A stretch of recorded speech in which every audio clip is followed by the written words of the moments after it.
Pendant 30 ans, cette immense cheminée de briques rouges est restée froide et silencieuse au cœur de Dijon, se dressant comme une cicatrice que les habitants préféraient ignorer. Tout le monde pensait qu'il ne s'agissait que des restes d'une vieille boulangerie en ruine, victime du temps et de l'oubli, mais ils se trompaient. Lorsque les équipes de démolition sont arrivées ce matin-là pour abattre le bâtiment, le marteau-piqueur a heurté quelque chose qui n'avait rien à faire dans la maçonnerie. Ce n'était pas de la pierre, ce n'était pas de la suie. Encastrée profondément dans la paroi interne du conduit, scellée avec une intention désespérée, se trouvait une boîte en métal rouillée. En l'ouvrant, les ouvriers ne le savaient pas encore, mais ils venaient de libérer un cri étouffé depuis 3 décennies. À l'intérieur, pas d'argent, pas de bijoux, mais la réponse terrifiante à une question qui hante la région depuis 1988. Non, le boulanger ne s'était pas enfui avec la caisse. Non, il n'avait pas abandonné sa famille pour une autre vie au soleil. La vérité sur le sort de Jean-Marc était là, cachée juste au-dessus du four éteint, attendant patiemment que les murs s'effondrent pour enfin disculper un innocent et accuser des monstres. Mais pour comprendre pourquoi cette boîte rouillée est la clé d'un cauchemar, il faut remonter le temps. Il faut revenir à cette nuit précise où l'odeur du pain a cessé d'embaumer la rue pour être remplacée par le silence de la mort. Avant de poursuivre notre histoire, marquez votre présence dans les commentaires en nous disant de quelle ville vous nous écoutez et quelle heure il est chez vous maintenant. Montrez à l'algorithme que notre communauté est attentive aux 4 coins du monde. Et n'oubliez pas de vous abonner à notre chaîne pour atteindre l'objectif de 5000 abonnés, cela nous aidera beaucoup. Maintenant, continuons. Revenons en arrière. Hiver 1988. Dijon est plongé dans cette brume glaciale typique de la région où le givre recouvre les pavés et où le souffle se transforme en nuage blanc à chaque expiration. À cette époque, le bâtiment en ruine que nous venons de voir n'est pas un spectre de briques. C'est un refuge.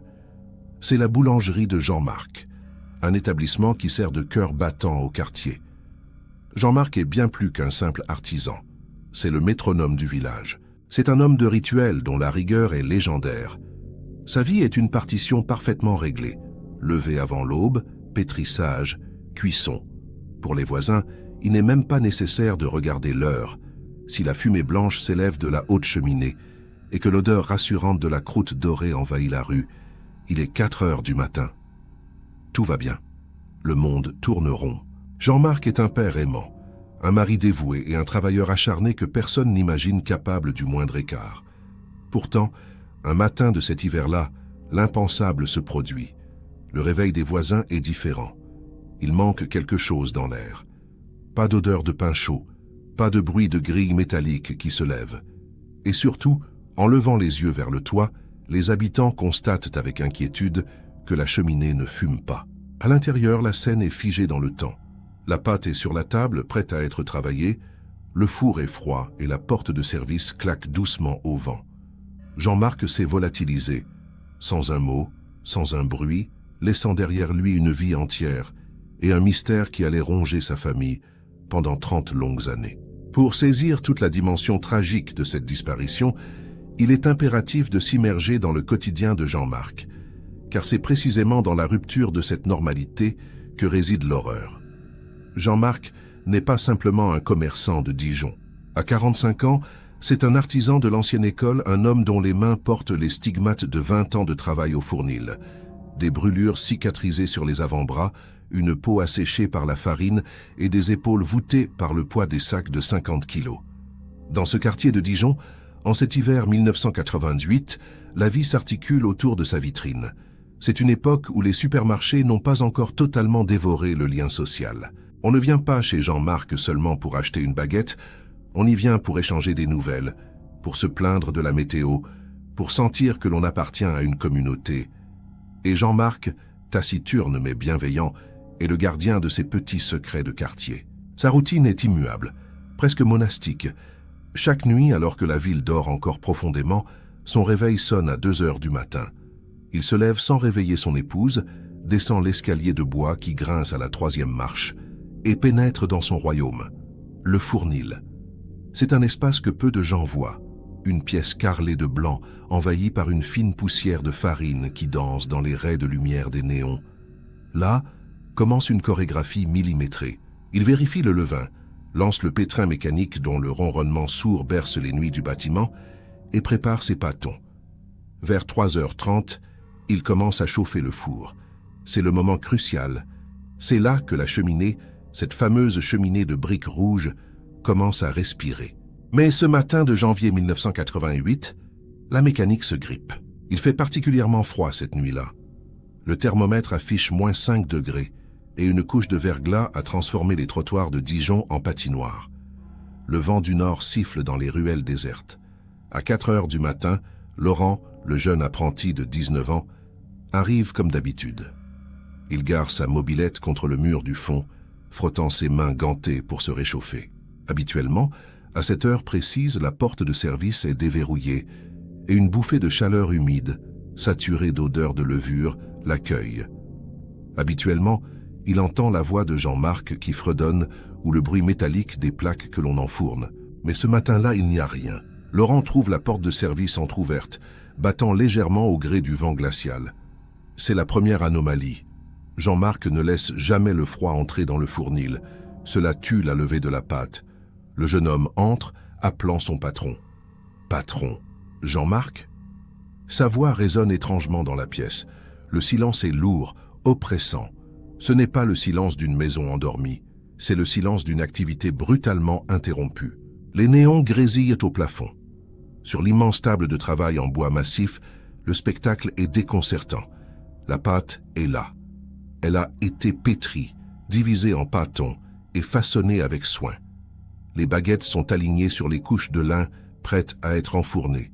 Mais elles ont trop levé.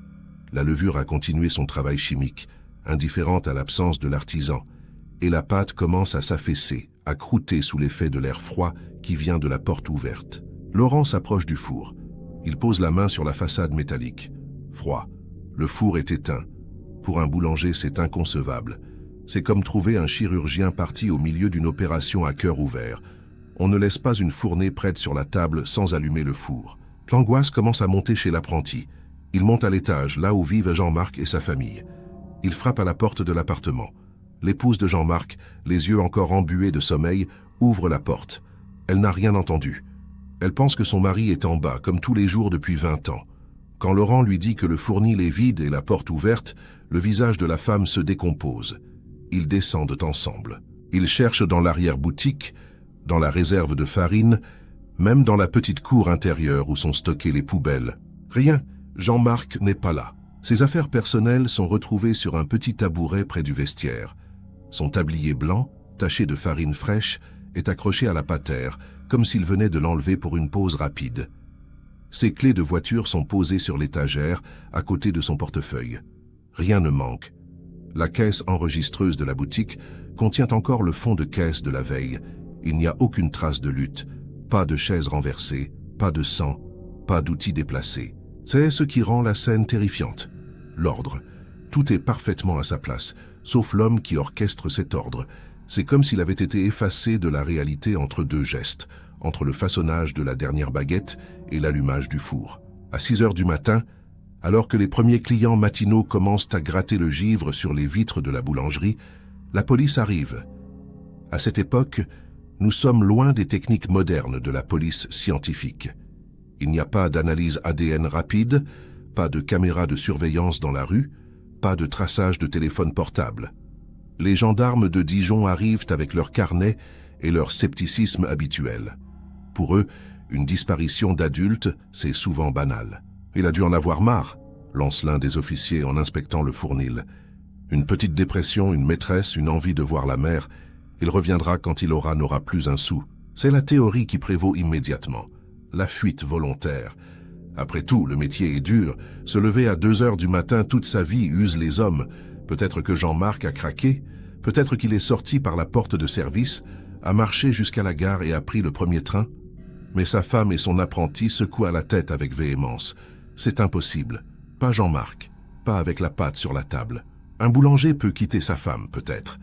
Mais il ne quitte pas son pain quand il est prêt à cuire. C'est un sacrilège professionnel que les policiers ne semblent pas comprendre. L'argument de la pâte prête devient le leitmotiv de la famille, une preuve irréfutable de son innocence ou de son enlèvement. Mais pour les autorités, c'est un détail anecdotique. La nouvelle se répand dans le quartier avec la vitesse d'une traînée de poudre. Il n'y a pas de pain ce matin. La phrase, anodine en apparence, porte en elle une gravité inhabituelle.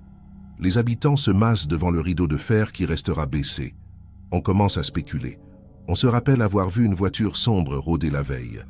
Une vieille dame jure avoir entendu un cri étouffé, mais elle habite 3 rues plus loin. Les rumeurs, ce poison lent des petites villes, commencent déjà à germer. L'inspection du fournil par la police est sommaire. Il note l'absence de traces d'effraction. La serrure de la porte de service n'a pas été forcée. Cela signifie soit que Jean-Marc a ouvert à quelqu'un qu'il connaissait, soit qu'il est sorti de son plein gré, soit qu'il a été surpris par quelqu'un qui est entré alors que la porte était déverrouillée pour l'aération. Les policiers interrogent Laurent, l'apprenti. A-t-il vu quelque chose? A-t-il des griefs contre son patron? Le jeune homme, terrifié, bafouille, mais son alibi est solide. Il dormait chez ses parents. La journée avance, et l'absence de Jean-Marc se transforme en un vide physique dans la ville. L'odeur manquante du pain chaud crée un malaise collectif. Vers midi, le chien pisteur de la gendarmerie est amené sur les lieux. C'est un berger allemand nerveux qui renifle le tablier, tourne en rond dans le fournil, aboie près de la porte de service, puis perd la trace sur le trottoir gelé. Le froid intense de la nuit a sans doute gelé les odeurs, rendant le travail du chien difficile.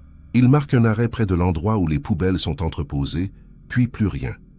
La piste s'arrête net, comme si Jean-Marc s'était envolé. Dans l'après-midi, l'ambiance change.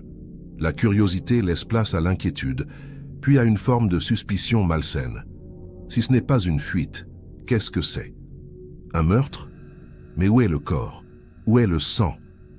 On commence à regarder l'épouse avec insistance. Était-elle vraiment endormie? Le couple s'entendait-il aussi bien qu'on le disait? Les regards des voisins, autrefois amicaux, se chargent de questions muettes. La boulangerie, lieu de vie et de chaleur, devient une scène de crime potentiel, froide et stérile. Le soir tombe sur Dijon. Pour la première fois depuis des décennies, la cheminée de la boulangerie est restée froide toute la journée. À l'intérieur du fournil, la pâte non cuite a fini par s'effondrer complètement, formant une masse grisâtre et triste sur le bois de la table. C'est une image puissante, presque insoutenable pour la famille, le travail inachevé d'un homme qui ne manquait jamais à son devoir. L'épouse de Jean-Marc, assise dans la cuisine à l'étage, regarde par la fenêtre la rue qui s'assombrit. Elle ne le sait pas encore, mais son attente ne fait que commencer. Elle ne sait pas que ce silence va durer 30 ans. Elle ne sait pas que la réponse à toutes ces questions se trouve à quelques mètres d'elle, non pas dehors dans la nuit glaciale où la police cherche, mais tout près, emmurée dans la structure même de la maison qui l'abrite. Cette première journée marque la fin de l'innocence pour ce quartier. Le boulanger a disparu, et avec lui, c'est la confiance d'une communauté qui s'évapore. Personne n'a rien vu, personne n'a rien entendu. Et pourtant, au cœur de ce bâtiment, le secret a déjà été scellé, caché par le plâtre et la brique, invisible aux yeux de tous, alors même que les policiers tapotèrent les murs à la recherche d'indices. L'enquête commence, mais elle part déjà dans la mauvaise direction, aveuglée par l'évidence trompeuse d'une disparition sans violence. Le mystère de la boulangerie de la rue principale vient de naître, et il va hanter les esprits bien plus longtemps que quiconque ne peut l'imaginer. Les jours qui suivirent la disparition de Jean-Marc ne furent pas marqués par des révélations fracassantes, mais par une lente et douloureuse érosion de l'espoir. À Dijon, l'hiver céda la place à un printemps timide, mais le froid s'était installé durablement dans le cœur de la famille du boulanger. L'enquête policière, que l'on espérait fulgurante, s'embourba presque immédiatement dans les sables mouvants de la procédure administrative et des préjugés. Pour le commissariat local, le dossier Jean-Marc n'était pas prioritaire. Il n'y avait pas de corps, pas d'armes, pas de témoins, pas de rançon demandée. Dans la grille de lecture rigide des forces de l'ordre de la fin des années 80, cela ne laissait que 2 options, la fugue ou le suicide caché. Et comme aucun cadavre n'avait été repêché dans l'Ouche ou retrouvé dans les forêts environnantes, la thèse du départ volontaire devint la vérité officielle, celle que l'on tamponne sur un dossier avant de le ranger en bas d'une pile poussiéreuse. Pour l'épouse de Jean-Marc, cette conclusion était une insulte plus violente encore que l'absence. Elle passait ses journées au commissariat, assise sur des bancs en bois dur, à répéter inlassablement les mêmes détails aux mêmes inspecteurs au visage fermé. Elle leur parlait de la pâte sur la table. Elle leur parlait de son dévouement. Elle leur montrait les comptes bancaires intacts. Un homme ne part pas refaire sa vie les mains vides, criait-elle dans les couloirs gris de l'administration. Mais ces cris se heurtaient à un mur de scepticisme poli. On la regardait avec une pitié condescendante, celle que l'on réserve aux femmes délaissées qui refusent d'admettre la réalité. « Madame, vous savez, les hommes ont parfois des secrets, lui disait-on, insinuant des doubles vies, des dettes de jeu ou des maîtresses cachées. On lui suggérait presque de rentrer chez elle et d'attendre qu'il n'ait plus d'argent pour revenir la queue entre les jambes. Mais le pire n'était pas l'indifférence de la police. Le pire, c'était le changement insidieux qui s'opérait dans le quartier. La compassion des premiers jours, celle des voisins qui apportèrent des plats chauds et des mots de réconfort, commença à s'effriter pour laisser place à quelque chose de beaucoup plus sombre. La rumeur. Dans une petite communauté, le vide laissé par l'absence de vérité est très vite comblé par le poison de la spéculation. Puisque la police ne trouvait rien, les gens inventèrent leurs propres histoires. Au café du coin, entre deux cigarettes, on refaisait l'enquête. Les théories les plus folles circulaient, transformant la victime en coupable. On disait que Jean-Marc avait volé dans la caisse d'une association locale, ce qui était faux. On murmurait qu'il avait été vu à la gare prenant un train pour l'Italie avec une femme blonde, une pure invention née de l'imagination d'un passant en mal d'attention. Plus cruel encore, certains regards commencèrent à se tourner vers l'épouse. Pourquoi était-elle si calme?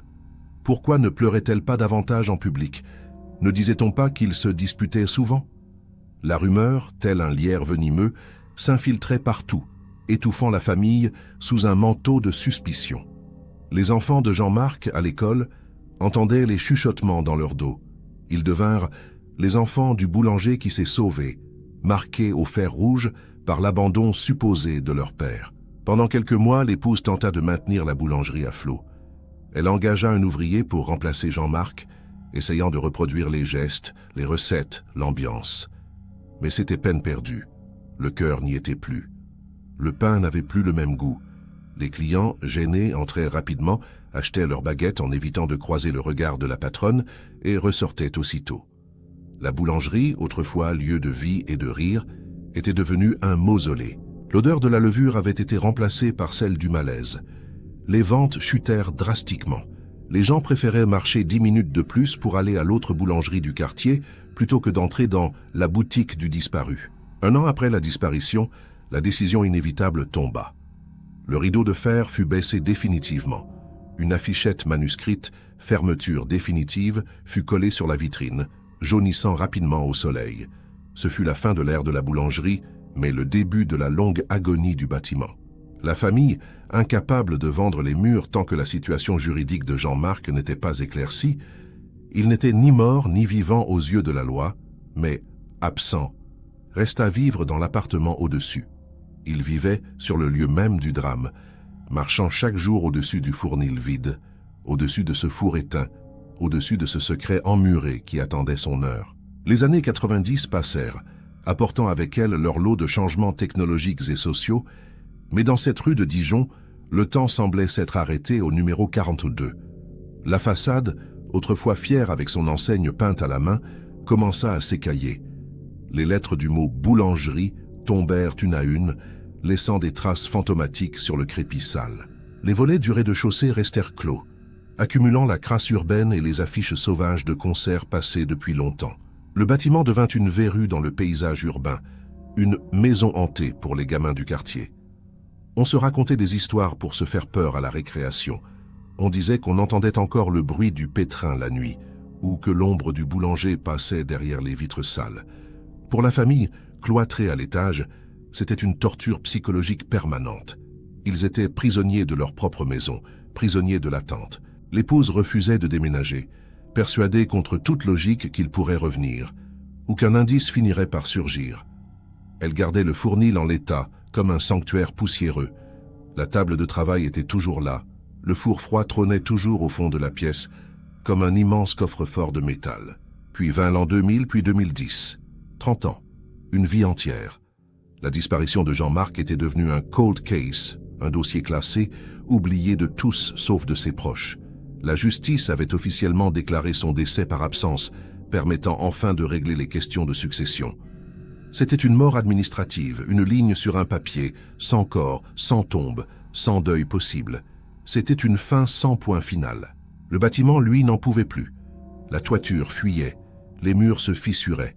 L'humidité avait envahi le fournil, faisant pourrir les derniers sacs de farine oubliés dans un coin, créant une odeur âcre et moisie qui prenait à la gorge quiconque osait s'aventurer en bas. La grande cheminée centrale, colonne vertébrale de l'édifice, montrait des signes de faiblesse. Des briques commençaient à se désolidariser au sommet. La structure devenait dangereuse. C'est cette décrépitude qui scella le destin des lieux. La municipalité, inquiète pour la sécurité des passants, mit la pression pour que des travaux soient faits ou que l'immeuble soit vendu. La veuve de Jean-Marc, désormais âgée et fatiguée par 3 décennies de lutte contre des moulins à vent, se résigna. Elle ne pouvait plus entretenir ce gouffre financier et émotionnel. Le cœur serré, elle accepta de vendre ce qui restait de sa vie.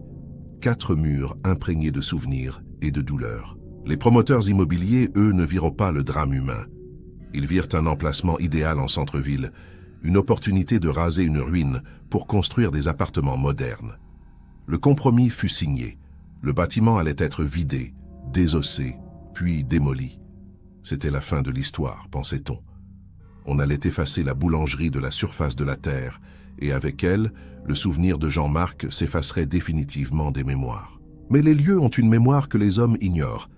Alors que la famille déménageait les derniers cartons, quittant cet appartement où ils avaient attendu en vain pendant 30 ans, ils ne se doutaient pas qu'ils laissaient derrière eux la clé de l'énigme. Ils passèrent une dernière fois devant la vieille cheminée du fournil, sans savoir que la vérité était là, à portée de main, séparée d'eux par seulement quelques centimètres de briques et de mortier. L'ironie du sort était cruelle. C'est la destruction du lieu qui allait permettre sa rédemption. C'est parce que l'on voulait faire disparaître la boulangerie que le boulanger allait enfin pouvoir parler.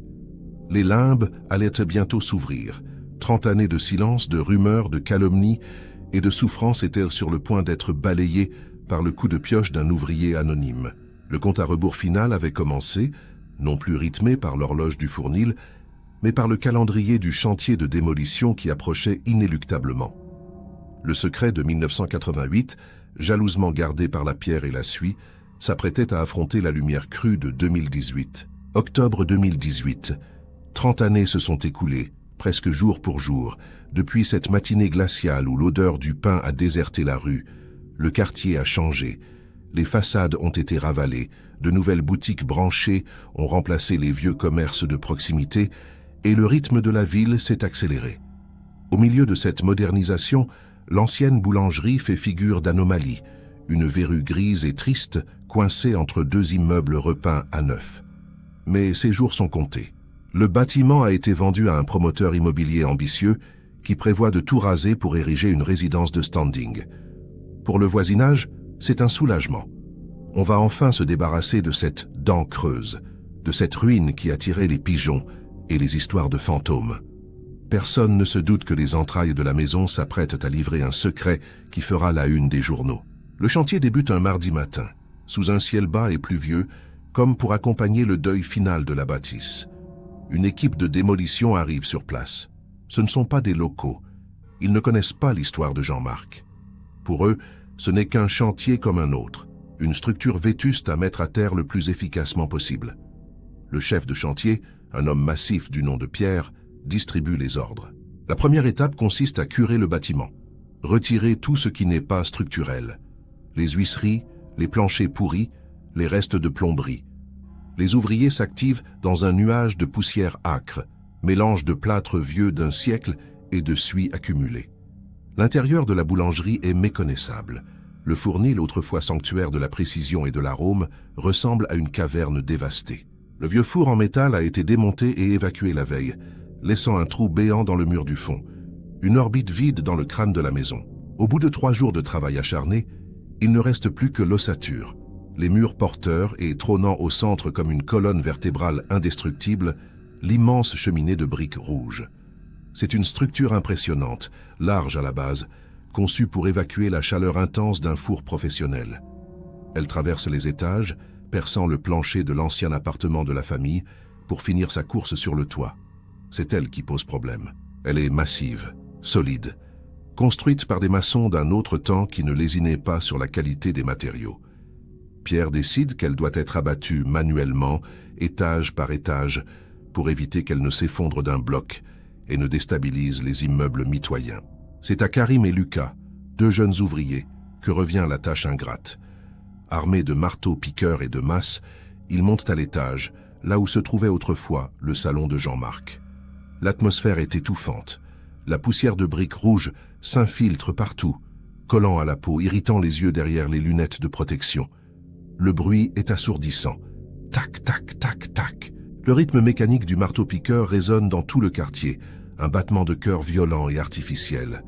Isaac Tagman le conduit par le haut, faisant tomber les briques dans le vide du foyer, en bas. C'est un travail physique, répétitif, hypnotique. On casse, on déblaye, on recommence. Vers 10h30, alors qu'ils ont entamé la section qui correspond au niveau du plafond du fournil, une zone particulièrement épaisse où le conduit s'élargit, quelque chose d'inhabituel se produit. Lucas, qui manie le marteau-piqueur, sent une résistance différente. La mèche de son outil, habitué à traverser la brique et le mortier friable, heurte quelque chose de dur, mais pas minéral. Le son change. Ce n'est plus le bruit mat de la pierre qui éclate, mais un clang métallique, aigu et vibrant. Un son qui n'a rien à faire là. Lucas relâche la gâchette immédiatement. Le silence retombe brutalement dans la pièce, seulement troublé par sa respiration haletante et la poussière qui retombe lentement en suspension dans la lumière des projecteurs de chantier. Il appelle son collègue. « Karim, viens voir ça. J'ai touché un truc. » Karim s'approche, essuyant son front avec le revers de sa manche. « C'est quoi? Une armature? Un renfort en fer ?» C'est l'explication la plus logique. Dans les vieilles bâtisses, il n'est pas rare de trouver des tirants métalliques ou des poutres oubliées. Lucas secoue la tête. « Non, ça sonne creux. Et regarde l'endroit. C'est en plein milieu de la maçonnerie, dans l'épaisseur du mur, pas dans le conduit lui-même. » Intrigués, les deux hommes troquent le marteau-piqueur pour des outils plus précis. Un burin et une massette. Avec précaution, ils commencent à dégager les briques autour de l'obstacle. Coup après coup, la brique rouge cède, révélant peu à peu la nature de l'objet. Ce n'est pas une poutre, ce n'est pas un tuyau. C'est une surface plane, rouillée, corrodée par l'humidité et les années, mais indéniablement artificielle. C'est une boîte en métal rectangulaire de la taille d'une boîte à chaussures ou d'une grosse boîte à biscuits en fer blanc. Elle a été insérée là, dans une niche creusée à même la brique, puis recouverte de mortier et de plâtre pour être rendue invisible. C'est un travail de dissimulation intentionnelle. Quelqu'un a pris la peine, il y a très longtemps, de créer cette cachette, d'y déposer cet objet et de refermer le mur comme si de rien n'était. Un frisson parcourt l'échine de Lucas. Il y a quelque chose de malsain dans cette découverte. On ne cache pas une boîte dans une cheminée par hasard. On y cache des trésors ou des secrets qu'on ne veut jamais voir refaire surface.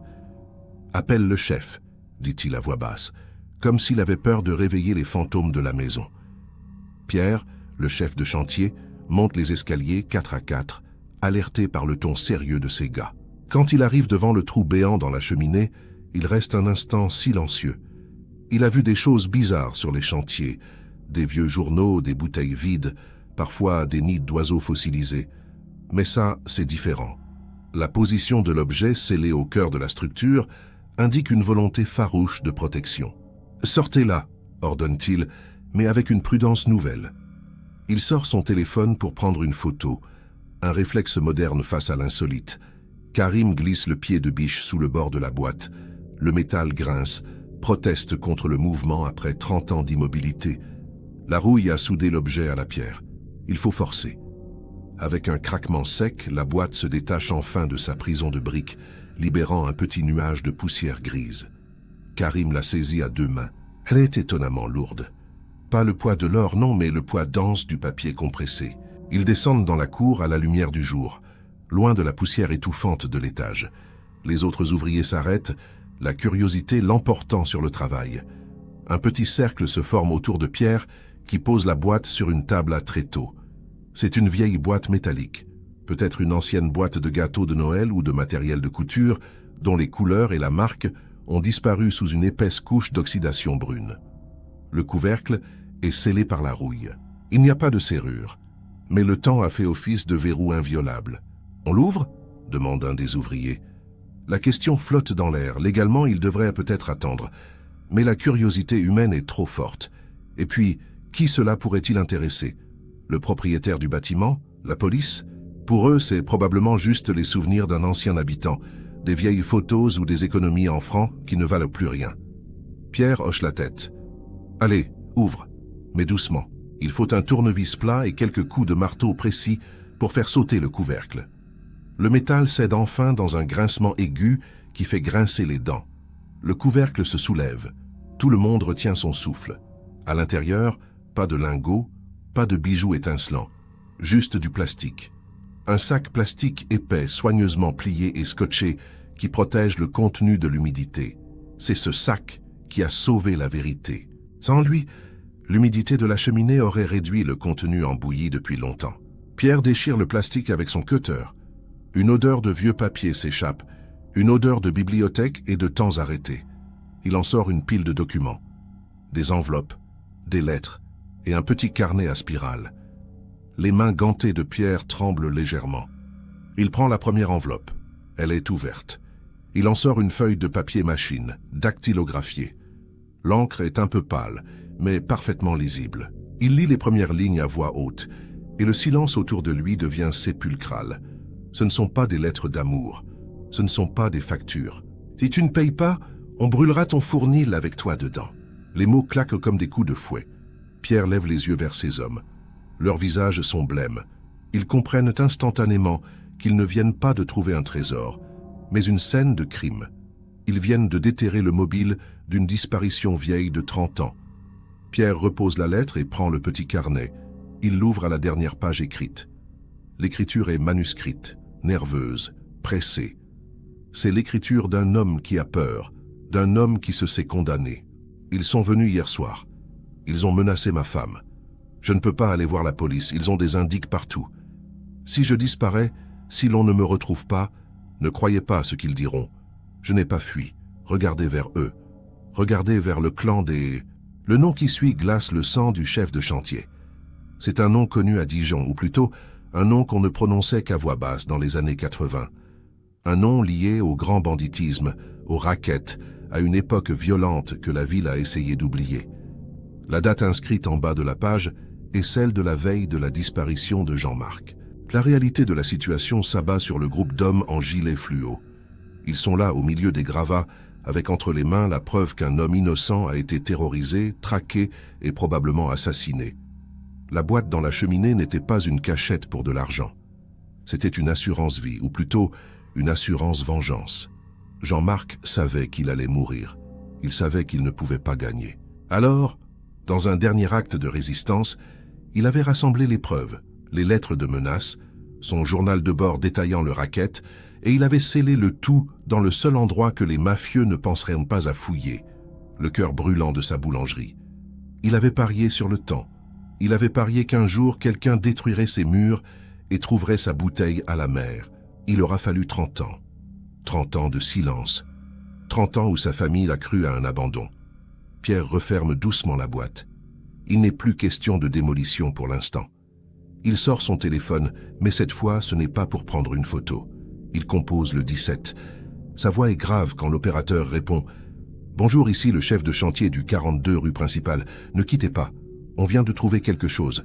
Vous feriez mieux d'envoyer quelqu'un, et pas juste une patrouille. Envoyez la criminelle. » Autour de lui, le chantier s'est arrêté. Les machines se sont tues. La vieille cheminée éventrée domine la scène, pathétique et majestueuse. Elle a tenu sa promesse. Elle a gardé le secret jusqu'au bout, protégeant l'honneur d'un boulanger contre l'oubli et l'injustice. Les sirènes commencent à retentir au loin, se rapprochant rapidement. Le vacarme de la ville moderne revient, mais il a désormais une tonalité différente. C'est le son de la justice qui se met en marche, avec 3 décennies de retard. L'arrivée de la police judiciaire de Dijon transforme radicalement l'atmosphère du chantier. En l'espace d'une heure, la rue principale, habituellement calme, se hérisse de gyrophares bleus qui tournoient dans la grisaille d'octobre. Le périmètre est bouclé par la rubalise jaune et noire, repoussant les passants curieux et les journalistes locaux qui commencent déjà à affluer, alertés par la rumeur d'une découverte macabre. Mais il n'y a pas de corps. Pas encore. Il y a cette boîte, posée maintenant dans un sac de preuves transparent, manipulée avec une délicatesse infinie par un technicien en combinaison blanche. Pour le capitaine Renard, chef de la division Cold Case, cet objet est le Saint Graal. C'est la pièce manquante d'un puzzle qui prenait la poussière sur une étagère depuis 3 décennies. La boîte est transportée au laboratoire de la police scientifique. Sous les lumières crues, l'inventaire commence. Chaque feuille de papier est extraite, photographiée, analysée. L'odeur de moisi qui s'en dégage est celle de la peur conservée. Les experts confirment rapidement l'authenticité des documents. Le papier, l'encre, le style dactylographique, tout correspond à la fin des années 80. Il n'y a aucune trace de falsification récente. Ce que Jean-Marc a écrit, il l'a écrit alors qu'il se sentait traqué, quelques heures avant de s'évaporer. Le contenu de la boîte raconte une histoire bien différente de celle de la dépression ou de la fugue amoureuse. C'est l'histoire d'un siège, l'histoire d'un homme seul face à une meute de loups. Les premières lettres sont des avertissements voilés, presque polis. Une association de commerçants propose sa protection contre une cotisation mensuelle. Jean-Marc, naïf ou intègre, a ignoré ces premières approches. Puis, le ton change. Les lettres suivantes, découpées dans des journaux ou tapées à la machine, deviennent explicites. On exige le pizzo, l'impôt mafieux, 10% du chiffre d'affaires. Pour un petit boulanger artisanal, c'est l'étranglement assuré. Mais c'est le carnet personnel de Jean-Marc qui bouleverse les enquêteurs. À travers son écriture serrée, on découvre un homme terrorisé mais inflexible. Il raconte les visites nocturnes. Des hommes en costume, au sourire froid, qui viennent acheter une baguette et laissent tomber une cartouche de fusil sur le comptoir en guise de monnaie. Il raconte les pressions sur ses fournisseurs, les pneus crevés, les appels anonymes au milieu de la nuit où l'on entend seulement le souffle d'un homme et des pleurs d'enfants enregistrés. Jean-Marc avait compris qu'il avait affaire au grand banditisme local, une organisation tentaculaire qui tenait la région sous sa coupe à l'époque. À la lecture des dernières pages, le capitaine Renard comprend pourquoi Jean-Marc n'est jamais allé voir la police de 1988. Ils m'ont dit qu'ils avaient un cousin au commissariat, qu'ils sauraient si je parlais avant même que je signe ma déposition. Je ne peux faire confiance à personne. Cette phrase résonne douloureusement pour les policiers d'aujourd'hui. L'isolement du boulanger était total. Il ne voulait pas mettre sa femme et ses enfants en danger. Alors il a choisi de porter ce fardeau seul, murant sa peur dans le silence et l'épreuve dans sa cheminée. La révélation la plus poignante survient lorsque la police convoque la veuve de Jean-Marc. Elle a maintenant 75 ans. C'est une femme voûtée, usée par le chagrin et par 30 ans de regards en biais. Quand le capitaine la reçoit dans son bureau, il ne la traite pas comme la femme d'un fugitif, mais comme la veuve d'un héros. Il pose une photocopie de la dernière lettre devant elle. Il lui lit les mots de son mari, ces mots qu'elle a attendus toute une vie. « Ma chérie, si tu lis ceci, c'est que je n'ai pas pu revenir. Pardonne-moi de t'avoir caché tout ça, je voulais te protéger. Je ne suis pas parti, je ne t'ai jamais abandonné. Ils m'ont acculé. Je refuse de payer pour avoir le droit de travailler. Je refuse de plier. Je t'aime plus que tout. » Dans le bureau aseptisé du commissariat, un barrage cède. La vieille dame s'effondre, non pas de douleur, mais d'un soulagement si violent qu'il en est physique. Pendant 30 ans, elle a vécu avec le doute. M'aimait-il encore? Avais-je fait quelque chose de mal? Était-il heureux ailleurs? Ces questions qui l'ont torturé chaque nuit volent en éclats. Il ne l'a pas quitté. Il est mort pour ne pas céder, pour protéger l'intégrité de leur foyer. Il n'était pas un lâche. Il était courageux. Les larmes qui coulent sur ses joues ridées lavent l'honneur de son mari et par extension le sien. La nouvelle se répand dans Dijon plus vite encore que la rumeur de sa disparition 30 ans plus tôt. Les journaux titrent « Le boulanger n'avait pas fui, il résistait à la mafia ». L'effet sur la communauté est immédiat et brutal. Ceux qui avaient médit, ceux qui avaient inventé des histoires de maîtresses, ceux qui avaient tourné le dos à la famille, se retrouvent face à leur propre honte. Des bouquets de fleurs commencent à s'amonceler devant les grilles du chantier de démolition. Des mots d'excuses anonymes sont glissés dans la boîte aux lettres de la veuve. La ville, prise de remords tardifs, tente de réparer l'irréparable. Mais pour la police, l'émotion ne doit pas prendre le pas sur l'action. Le carnet donne des noms précis. Le clan des V, une famille de caïds qui a fait fortune dans le béton et les boîtes de nuit dans les années 90, blanchissant l'argent du racket. Si la plupart des faits sont prescrits, la séquestration et le meurtre, eux, peuvent encore faire l'objet d'investigations poussées, surtout avec de nouveaux éléments matériels. De plus, les menaces écrites ne s'arrêtent pas là. Jean-Marc, dans sa méticulosité, a noté un détail crucial dans sa dernière entrée, datée de la veille de sa disparition. J'ai entendu l'un d'eux parler au téléphone alors qu'ils attendaient devant la boutique. Il parlait du chantier de l'autoroute A31, vers la sortie nord. Il coulait les fondations d'un pont cette semaine-là. Il a dit que le béton frais faisait disparaître bien des problèmes. C'est l'indice que les enquêteurs redoutaient, mais espéraient. Une localisation potentielle, une tombe de béton et d'acier. Le capitaine Renard sait que retrouver un corps coulé dans un pilier d'autoroute 30 ans plus tard relève de l'impossible logistique. Mais il sait aussi que la technologie a évolué. On parle de géoradars, de sonars, de techniques d'imagerie qui n'existaient pas à l'époque. L'enquête change d'échelle. Il ne s'agit plus seulement de réhabiliter une mémoire, mais de traquer des assassins qui se croyaient intouchables, protégés par le temps et l'oubli. Les survivants du clan des V, désormais des vieillards respectables vivant dans des villas sur la Côte d'Azur, vont recevoir la visite qu'ils n'attendaient plus. La boîte de Pandore ouverte par les ouvriers ne contenait pas seulement la vérité sur le passé, elle contenait la justice pour le présent. Alors que la nuit tombe sur Dijon, la vieille boulangerie, ou ce qu'il en reste, semble enfin apaisée. La cheminée a été démontée brique par la police pour s'assurer qu'aucun autre document n'y était caché. Le bâtiment est vide, définitivement. Mais le vide n'est plus pesant, il est propre. La vérité a été exhumée. Il reste maintenant une dernière étape, la plus difficile.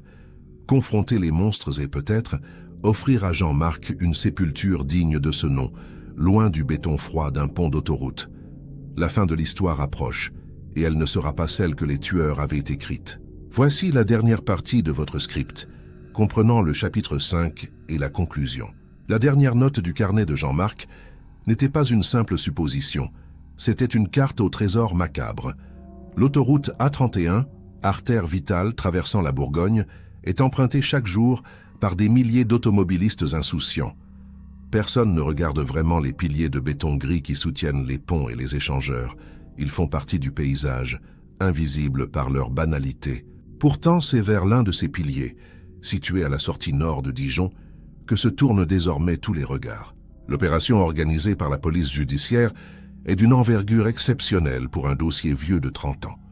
Il ne s'agit pas de fouiller une forêt, mais de sonder une infrastructure routière critique. Obtenir les autorisations préfectorales pour fermer une voie de l'autoroute et déployer du matériel de sondage a été un parcours du combattant administratif. Mais la pression médiatique et l'émotion suscitée par la découverte de la boîte de la boulangerie ont ouvert toutes les portes. Le capitaine Renard ne lâche rien, il veut aller au bout. Novembre 2018. Une équipe de géologues spécialisés en structures d'art, assistée par la police scientifique, installe un campement de fortune sous le pont. L'ambiance est surréaliste. Au-dessus de leur tête, le fracas ininterrompu des camions fait trembler le sol, tandis qu'en bas, dans la pénombre du talus, on cherche un homme disparu en 1988. L'outil principal de cette recherche n'est pas la pelle, mais le géoradar. C'est une machine sophistiquée, ressemblant à une tondeuse à gazon futuriste, capable d'envoyer des ondes électromagnétiques à travers la matière et de créer une image en coupe de ce qui se trouve à l'intérieur du béton. Les techniciens quadrillant le pilier désigné par l'indice du carnet.